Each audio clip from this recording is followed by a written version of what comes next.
오늘 대리민주주의이고 인권주의이고 사회교리 주간입니다.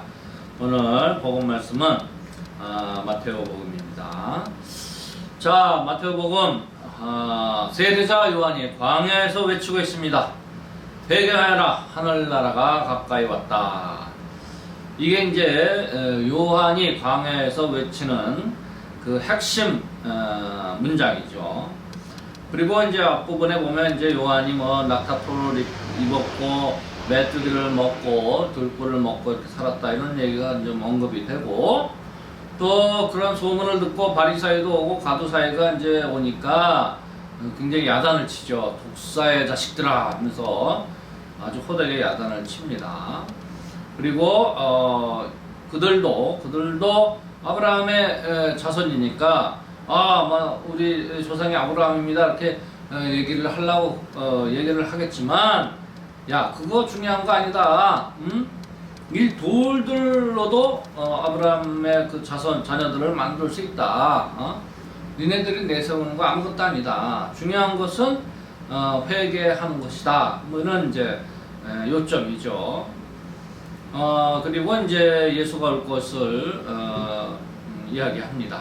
그리고 예수가 어떠한 존재라는 것, 저기는 그 예수님의 그 신발 조차 들고 다닐 자격 없다, 이렇게 이제 비유를 하는 거죠.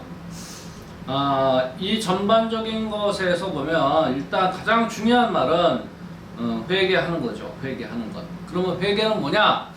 보통 이제 메타노이아, 이 회심, 회개, 이것은 내가 지금 가는 길을 완전히 이렇게 방향을 바꾸는 겁니다. 왜 바꾸느냐? 내가 가는 길이 잘못됐기 때문에 완전히 방향을 바꿔서 가야 된다. 그렇게 되면 뭐냐? 하늘나라가 가까이 와 있는데 하늘나라에 이제 도달하는 거지. 우리가 방향을 바꾸고 갈 때 이제 하늘나라가 우리의 것이 된다. 우리 하늘나라가 왔어요. 이미 왔는데 아직 완성이 안 됐어요. 완성이 안 된 것을 우리가 회심하고 우리 삶의 근원적인 것을 이제 바꾼다면 이 하늘나라와 이제 만나게 되는 거죠. 자, 그러면 이 회심의 구체적인 내용이 뭐냐라는 걸 우리가 좀 생각해 볼 필요성이 있다라는 것이죠. 자, 우리가 어떻게 바뀌어야 될까라고 보면, 자, 우리가 지금 살아가는 데 있어서 가장 우리가 그냥 매일 일상으로 접하는 것은 뭐냐? 그냥 뭐 먹고 살기 바쁜 거죠, 사실은 어떻게 보면. 가장 그게 기초적인 것이죠. 먹고는 살아야 될 거 아니에요? 생명을 유지하려면. 그건 누구에게나 다 마찬가지다 이거죠. 그것이 뭐 중요하지 않다는 건 아니지만 굉장히 중요하죠, 사실은. 그런데 그 먹고 사는 것을 이제 어느 정도 이 조건과 환경이 마련되어 있다면, 그 다음에는 인간으로서 살아가야 될 도리가 있다는 것이고, 그 도리는 뭐냐? 이 시대를 봐야 된다는 것이죠. 그래서 오늘 인권주의이고 또 사회교리 주간이니까 거기에 좀 포커스를 맞춰보면 딱 들어맞는 거예요, 사실은. 인권이 뭡니까? 인간으로 태어났다. 또 우리가 종교적으로 얘기한다면 하느님의 자녀로 태어난 거 아니에요? 네. 인간으로서 그냥 딱 떼어서 해도 굉장히 그냥 쉽게 얘기해서 고등동물 아니에요? 예. 그냥 동물은 아니다. 우리가 그냥 우리 스스로 한번 생각해 봐도 무슨 뭐 어려운 얘기 할 필요 없다. 그냥 동물처럼 먹고 자고 싸고 이것만 하는 존재는 아니라는 거지, 우리가. 그럼 뭔가 그거보단 조금 고등동물이다라는 거예요. 그러면 그 고등동물의 특성이 뭐냐라고 했을 때는 뭐 우리가 이제 얘기하지, 뭐 생각하는 동물이고 사회적 동물이고 뭐 등등등등, 이 인간의 그 특성, 속성을 많이 이야기할 수 있다. 그러한 존재이기 때문에 우리 서로 존중하자는 거예요. 거기에 인간의 이제 인권이라는 게 나오죠. 인간으로서의 어떤 권리가 있다. 인간다운 삶을 살아갈 권리가 있다는 것이죠. 그게 이제 소위 말해서 휴먼 디그니티, 그 다음에 이 사회를 보자는 거죠. 사회는 뭐 아까 얘기했죠. 우리 사회적 동물 뭐 이런 표현하잖아요. 함께 어우러져서 살아가야 하는 존재이니 뭐 동물의 왕국처럼 힘센 놈이 왕이 되는 그런 사회가 돼서는 안 되겠다라는 거예요. 뭐 예를 들어서 뭐 밀림의 왕자, 뭐 사자 뭐 이렇게 얘기하잖아요. 힘센 놈이 왕인 거야 거기는. 그리고 그냥 약자는 그러니까 약육 강식의 세상. 약자는 그냥 먹이가 되는 거죠. 근데 인간은 그러면 안 된다는 거 아니에요? 예. 그래서 우리 인간으로서 인류가 좀 이렇게 정신적인 진화, 영적인 진화를 해 가야 된다는 것이고, 그 진화의 끝점은 어떤 상태가 되어야 되느냐? 가장 약한 존재가 온전하게 그 인권이 완벽하게 존중받는 세상, 그런 세상이 인류의 진화의 끝점이다, 이렇게 볼 수 있다는 거예요. 네. 그래서 오늘 이 인권주의이고 또 그다음에 사회교리 주관이니까, 사회교리는 뭐냐, 우리가 함께 살아가는 데 있어서 어떻게 살아가야 되냐, 이걸 좀 보자는 거죠. 예, 우리가 함께 살아가려면 룰이 필요하다. 왜냐하면 생각해 보세요. 다 같이 함께 사는데 뭔가 그 한정된 재화란 말이에요. 이 지구 안에 있는 한정된 재화를 나눠서 사용해야 되는데, 어느 누군가가 만약에 독식을 한다면 나머지는 굶어 죽는 거 아니에요? 그럼 여기에 뭔가 그 룰이 있어야 되겠다. 어떤 법이 있어야 되겠고, 그래서 그 분배하는 어떤 룰이 있어야 되니 그 룰을 잘 만들어 나가야 될 거 아니냐. 그것이 바로 이제 어떤 정치적인 행위가 되고, 또 그 정치로서 어떤 법이 만들어지고 어떤 그 제도가 만들어지면서 모든 사람이, 이 모여 사는 모든 사람이 공평하게 함께 잘 먹고 잘 살아야 되겠다, 이런 거 아니겠어요? 예. 거기서부터 이제 나오는데, 우리 인류 역사를 보면 어느 지역이나 그냥 전쟁이 일어난 거 아니에요? 전쟁이 왜 일어나요?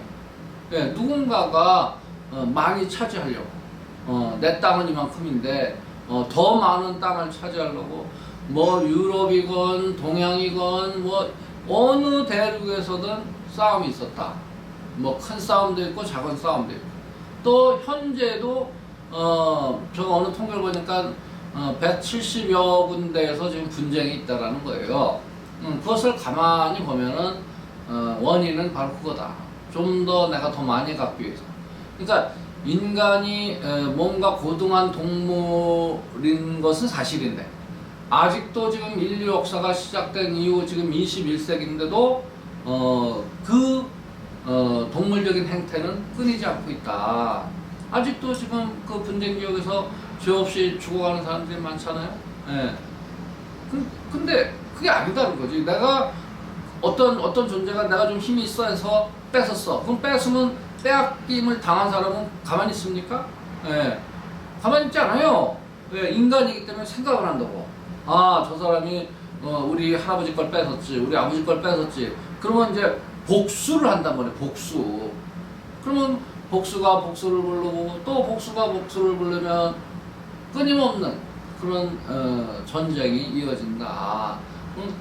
그러면 안 되지 않겠느냐라고, 이제 무언가 인류가 발달하면서 제도적으로 법적으로 만들어 놓고, 그 다음에 이제 국제 분쟁이 생기니까 국제법도 만들고, 그죠? 그러면서 뭔가 이 지구가, 인류가 이 하느님이 창조하신 이 뜻에 맞게끔 좀 평화롭게 잘 살아야 되겠다. 그런 의미에서 교회도 여러 가지 방법으로 이제 그런 가르침을 주는 것이죠. 사회교리라는 가르침. 이거 굉장히 중요하다. 그래서 그냥 우리가 교회가 그냥 너 세례 주고 이제 신자가 돼서 살아, 이런 것이 아니라 사는데 우리가 함께 살아가야 되니 이런 사회교리가 필요하다라고 사회교리도 가르쳐야 된다는 것이죠. 요즘에 이제 많이들 이제 가르쳐요, 사회교리도. 그리고 이제 그 핵심은 뭐냐? 함께 살아간다는 거예요, 함께. 우리 홀로 살아가는 거 아니다. 함께 살아가기 때문에 함께 살아가는 데 있어서 어떤 그 서로 간의 그 예의, 예? 예의도 지켜야 되고 법도 지켜야 되고 그다음에 이제 인간이기 때문에 서로 좀 더 존중해주고 이러면 좀 더 화목하고 평화롭게 살지 않겠느냐, 이런 것이 이제 사회 교리 안에 다 들어가 있고, 그 다음에 더 중요한 것은 이 시대가 지금 어디로 가고 있는가를 좀 보라는 거예요. 그리고 이 시대의 문제점은 뭔가, 그런 것들을 보면서 어떤 그걸 이제 이 시대의 어떤 표징을 보고 아, 이런 표징이 나타나니 우리가 어떻게 살아야 되겠구나라는 것들을 좀 깨달으면서 그 깨달음을 일상하면서 구체적으로 실천하면서 살자, 이런 거예요. 네. 그러니까 뭐 여러분들 뭐 얼마든지 예를 들 수 있어요. 여러분들이 우리가 신앙이다라고 해서 뭐 마치도 이제 내가 하느님과 관계를 맺고 나의 신심을 깊게 하면서 열심한 신앙으로 살아간다. 이런데 그 신앙이 아주 개인적인 신심 위주로 가면 이거는 기복 신앙밖에 안 된다라는 것이죠. 예. 뭐 예를 들면 누군가가 열심히 기도를 해, 뭐 묵주 기도도 하고, 뭐 100일 기도도 하고, 뭐 54일 기도도 하고 하는데 그 기도의 지향을 보면 아, 뭐 우리 남편 승진하고 우리 애 좋은 대학 들어가고 이런 개인 기복적인 신앙이 되면 안 되겠다라는 거예요. 그러면 어떻게 되느냐? 이 기도의 지향이 확장돼야 된다. 함께 어우러져 사는 사회이기 때문에. 그러면 이제 기도의 지향이 달라진다. 그죠? 어떻게 달라지느냐? 뭐 예를 들면 지금 제가 누차 말씀을 드리지만 무슨 세계 평화를 위한다든가 우리가 살고 있는 이 국가 단위의 어떤 그 사회를 위해서, 뭐 민주주의를 위해서, 또 지금 뭐 최근에 많은 사람들이 이 사회 안에서 죽어가잖아요. 억울하게 죽어가는 사람 많습니다. 그 안전하지 않은 노동 현장에서 보호장구도 없이 일하다가 죽어가는 비정규직 노동자들, 이런 어떤 안전한 환경을 위해서 기도를 한다. 또 지금 한 달 전에는 이태원에서 158명이 죽었잖아요. 예, 그 사람들을 나름대로 무슨 뭐 축제를 즐기기 위해서 갔는데 길 가다가 죽은 거예요. 길 가다가. 이런 어처구니 없는 일이 생겼을 때 과연 이것이 왜 생겼는지 그 책임자를 찾고 또 책임자를 처벌하는 그런 어떤 공정한 사회가 돼야 된다. 이런 것들을 이제 우리가 기도 주제로 삼으면 이게 확장이 된다는 것이죠. 네, 우리는 함께 어우러져서 살아가야 하는 그런 존재다. 인간의 속성이다, 이거. 그 공동체성이라 그래요. 또 이것을 근원적으로 신학적으로 따져보면 하나님을 닮았기 때문에 그래요. 네. 하나님은 삼위일체 아니야? 삼위일체. 네. 위격이 셋이다라는 거예요. 위격. 이 위격이 뭐냐? person이야, person. 우리는 근데 one person, 우리 person 하나잖아. 하나님은 한 분이시지만 위격이 셋이라는 거예요. 성부, 성자, 성령. 이게 삼위일체라고 그러죠. 위격이 셋이다, 복수다 이거야. 근데 우리는 단수 아니에요. 그러니까 우리도 하나님을 닮았기 때문에 위격이 복수로 존재하는 하나님을 닮았기 때문에 우리도 단수가 아니라 복수로 존재해야 된다. 그래서 함께 어우러져 살아가야만 되는 그런 존재라는 겁니다. 그래서 항상 이 공동체를 잊어서는 안 됩니다. 그냥 오로지 나 혼자 잘 먹고 잘 산다? 이거 아니다. 오로지 나 혼자 잘 먹고 잘 산다? 그 말에는 어폐가 있는 거예요. 잘 사는 게 아니거든, 그건. 잘 못 사는 겁니다. 잘 먹고 함께 잘 살아야 된다. 이게 인간 존재의 속성이라는 거예요. 자, 그래서 이제 오늘 이 인권주의 또 사회 교류 주간을 맞이해서 여러분들은 인간 존재가 어떠한 존재이고 또 우리 교회가 왜 사회 교류라는 것을 가르치고 이런 것들을 좀 가슴에 새기면서 살아야 되겠다라는 것이고요. 그 다음에 이제 복음을 다시 봅시다. 회개하여라, 하늘나라가 가까이 왔다. 회개한다는 것은 바로 그러한 지향을 갖고 함께 살아가는 존재라는 것을 생각하고 그런 지향을 갖고 살 때 하늘나라가 된다는 거예요. 그딴 게 아닙니다. 우리가 하늘나라 그러면 무슨 예를 과거에는 죽어서 천당 간다 이런 개념이지만 요즘은 또 그렇게 안 가르칩니다. 교회도 지금 여기가 하늘나라다. 이미 왔다. 그러나 아직 완성되지 않았으니 우리가 거기에 기여를 해야 돼. 기여를 함으로써 하늘나라를 완성하는 거예요. 네? 그럼 우리가 하늘나라에 사는 거 아니에요? 자, 이건 논리적으로 맞습니다. 하늘나라, 천당, 천국, 하나님 나라 이런 표현이 있잖아요. 그럼 하나님 나라는 어디입니까? 하나님 계신 곳이 하나님 나라 아니에요? 여기잖아, 여기. 하나님 항상 우리가 함께 계시다고 하셨으니 여기다 이거예요, 여기다. 그러나 아직 완성되지 않았다 이렇게 가르치니 완성을 위해서는 우리가 무언가 기여를 해야 되는데 그것이 바로 오늘 이야기한 우리 모두에게 그 인권이 있고 그 인권을 존중하고 또 이 사회를 같이 함께 바라보면서 사회에서 일어나는 또 공정하지 않고 불공평한 것들을 고쳐나가고 그러면서 이 공정한 이 사회를 이루면서 정의를 이뤄내는 그런 것이 진정한 하나님 나라 아니냐. 그래서 우리가 그만큼 노력하고 기여를 할 때 공정하고 정의로운 하나님 나라에 살게 된다. 이런 것입니다. 이게 오늘 이 복음의 핵심이라고 할 수 있습니다. 우리의 신앙을 고백합시다.